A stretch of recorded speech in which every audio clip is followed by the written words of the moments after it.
பொதுவாக மதுரை என்று சொன்னால் ஜல்லிக்கட்டு, ஜல்லிக்கட்டு என்று சொன்னால் மதுரை.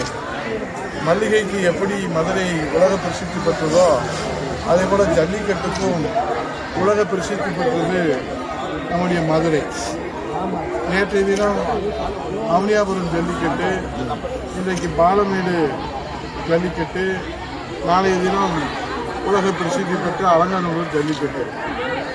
ஆனால் இந்த ஜல்லிக்கட்டு என்னவென்று சொன்னால், இது வரை மன்னராட்சி காலத்தில் தொடங்கி மக்களாட்சி வரை மக்களுக்காகத்தான் ஜல்லிக்கட்டு நடைபெற்றிருக்கிறது. ஆனால் இப்போது நடைபெறுவது உதயநிதிக்காக ஜல்லிக்கட்டும், உதயநிதி ஸ்டாலினுக்காக ஜல்லிக்கட்டும், ஸ்டாலினுக்காக ஜல்லிக்கட்டு. இப்போ கிடைத்த செய்தி, பாலமேட்டிலே 7 மணிக்கு ஜல்லிக்கட்டு துவங்கும் என்று அறிவிக்கப்பட்டு காளைகளும் காளைபிடி வீரர்களும் அங்கே நேற்று இரவிலிருந்து காத்து கொண்டிருக்கிறார்கள். தற்போது 9:30 மணி அளவில் இன்னமும் வாடிவாசல் திறக்கப்படாமல் உதயநிதி ஸ்டாலினுக்காக ஜல்லிக்கட்டா அல்லது வீரர்களுக்காக, மண்ணின் மைந்தர்களுக்காக, மக்களுக்காக ஜல்லிக்கட்டா என்று அங்கே கவலையோடு வாடிவாசலிலே காளைகளும் காளைபிடி வீரர்களும் சிங்கங்களும் காத்து கொண்டிருக்கிறார்கள். ஆகவே இதுதான் நாங்கள் சொல்லுகிறோம், இளவரசர் வந்தால்தான் வாடிவாசல் திறக்கும் என்று சொன்னால் இது மக்களாட்சியா மன்னராட்சியா? இதுவரை நடந்த மரபுப்படி 7 மணி என்று சொன்னால் 7 மணி அளவில் அங்கே துவங்குவார்கள், 8 மணி என்று சொன்னால் 8 மணி அளவில் அங்கே துவங்குவார்கள். ஆனால் இதுவரை வாடிவாசல் திறக்கப்படாமல் இருக்கிறது. அங்கே இருந்து எங்களுக்கு கவலைக்குரிய செய்திகளை வேதனையோடு பகிர்ந்து கொள்கிறார்கள். இது நடைபெறுகிற ஜல்லிக்கட்டு வீரத்தை இந்த மண்ணிலே விதைக்கிற ஜல்லிக்கட்டா அல்லது இன்றைக்கு உதயநிதி ஸ்டாலின் வேடிக்கை பார்ப்பதற்காக இந்த ஜல்லிக்கட்டா என்ற கேள்வி எழுந்திருக்கிறது. ஆட்சியாளர்களுடைய அதிகார துஷ்பிரயோகம் எல்லை மீறி போயிருப்பதாக இந்த மக்கள் வேதனையில் இன்றைக்கு ஒவ்வொரு நாளும் துடித்து கொண்டிருக்கிறார்கள். தமிழகமே போராட்ட களமாக மாறியிருக்கிறது. அரசு ஊழியர்கள், ஆசிரியர்கள் எல்லோரும் இன்றைக்கு போராடி கொண்டிருக்கிறார்கள். நம் தமிழ் தேசத்தை தூய்மையாக வைத்திருக்கிற தூய்மை பணியாளர்களும் கூட இன்றைக்கு தங்களுடைய வாழ்வாதாரத்தை காப்பதற்காக போராடி கொண்டிருக்கிறார்கள்.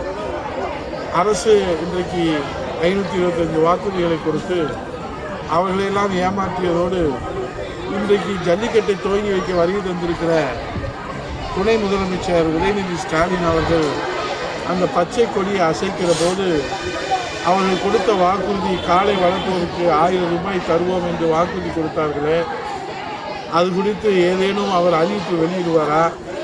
அல்லது நாளைய தினம் மன்னரும் இளவரசரும் சேர்ந்து உலக பிரசித்தி பெற்ற அலங்காநல்லூர் ஜல்லிக்கட்டை துவங்கி வைக்க இருக்கிறார்களே, அதில் ஏதேனும் இந்த காளை வளர்ப்போருக்கு 1000 ரூபாய் கொடுத்த அந்த வாக்குறுதியை பற்றி ஏதேனும் நினைவுபடுத்துவார்களா? அது குறித்து அறிவிப்பு வெளியிடுவார்களா என்று காளை வளர்ப்போர்கள் எதிர்பார்த்து காத்திருக்கிறார்கள். முதலாக இந்த ஜல்லிக்கட்டை உலக பிரசித்தி பெற்ற அளவிலே அனைவருடைய கவனத்துக்கும் கொண்டு செல்கின்ற வகையிலே காளைபிடி வீரர்களுக்கும் காளை வளர்ப்போர்களுக்கும் கார் பரிசளித்தது நம்முடைய முதலமைச்சராக இருந்த புரட்சித் தலைவர் ஐயா எடப்பாடியார் அவர்கள். அப்போது சட்டமன்ற உறுப்பினராக மாணிக்கம் அவர்கள் இருந்தார்கள். தடைப்பட்டு கிடந்த ஜல்லிக்கட்டை துவங்குவது அப்போது சட்டமன்ற உறுப்பினராக கருத்தையா அவர்கள் இருந்தார்கள். ஆகவே ஜல்லிக்கட்டு என்பது அந்த உரிமையை பாதுகாத்தது அனைத்து இந்திய அண்ணா திராவிட முன்னேற்றக் கழக அரசு. அண்ணா திராவிட முன்னேற்றக் கழக அரசு இந்த மக்களுக்காக பெற்ற உரிமையை இன்றைக்கு அவர்கள் தங்களுடைய வீட்டு ஜல்லிக்கட்டாக மாற்றிவிட்டார்கள். நாட்டு சொத்தை வீட்டு சொத்தாக மாற்றியதோடு மட்டுமில்லாமல் இந்த நாட்டுக்கான ஜல்லிக்கட்டை தங்கள் வீட்டுக்கான குடும்ப ஜல்லிக்கட்டாக மாற்றியது எத்தனை நாளைக்கு என்றுதான் இந்த மக்கள் கேள்வி எழுப்புகிறார்கள். ஆகவே இந்த மக்களுடைய கோரிக்கையாக மாண்புமிகு புரட்சித் தலைவர் ஐயா எடப்பாடியாருடைய வழி நின்று உடனடியாக வாடிவாசல் திறக்கப்பட வேண்டும். இன்னும் காத்து கொண்டே இருந்தால் காளைகள் எல்லாம் திறந்து விடப்பட முடியாது. ஆகவே அதை இந்த அரசு கவனத்தில் கொள்ளுமா என்று கேட்டு இதுதான் சர்வாதிகாரம், இதைத்தான் நாங்கள் சர்வாதிகாரம் என்று சொல்லுகிறோம், இதைத்தான் நாங்கள் மன்னராட்சி என்று சொல்லுகிறோம். ஆகவே வாடிவாசல் யாருக்காக இப்போது இன்னும் திறக்காமல் இருக்கிறது? இளவரசருக்காக. ஆகவே இன்றைக்கு இளவரசர் வருகைக்காக வாடிவாசல் திறக்காமல் இருப்பதுதான் மன்னராட்சி. இதைத்தான் இந்த மக்கள் இன்றைக்கு வேதனையோடு எதிர்கொண்டிருக்கிறார்கள். நிச்சயமாக தை பிறந்தால் வழி பிறக்கும். அடுத்த ஆண்டு ஜல்லிக்கட்டு மக்களுடைய ஜல்லிக்கட்டாக, வீரர்களுடைய மண்ணின் மைந்தர்களுடைய ஜல்லிக்கட்டாக, கிராம கமிட்டி முன்னின்று நடத்துகிற ஜல்லிக்கட்டாக, வருங்கால முதலமைச்சர் புரட்சித் தலைவர் ஐயா எடப்பாடியார் முதலமைச்சராக அரியணையில் அமர்ந்து அரியாசனத்தில் அமர்ந்து அகிலம் போற்றும் ஜல்லிக்கட்டாக நடத்தி காட்டுவார் என்பதை இந்த மண்ணின் மைந்தர்களாக இந்த மக்களின் சார்பில் தெரிவித்துக் கொள்கிறேன். நன்றி, வணக்கம்.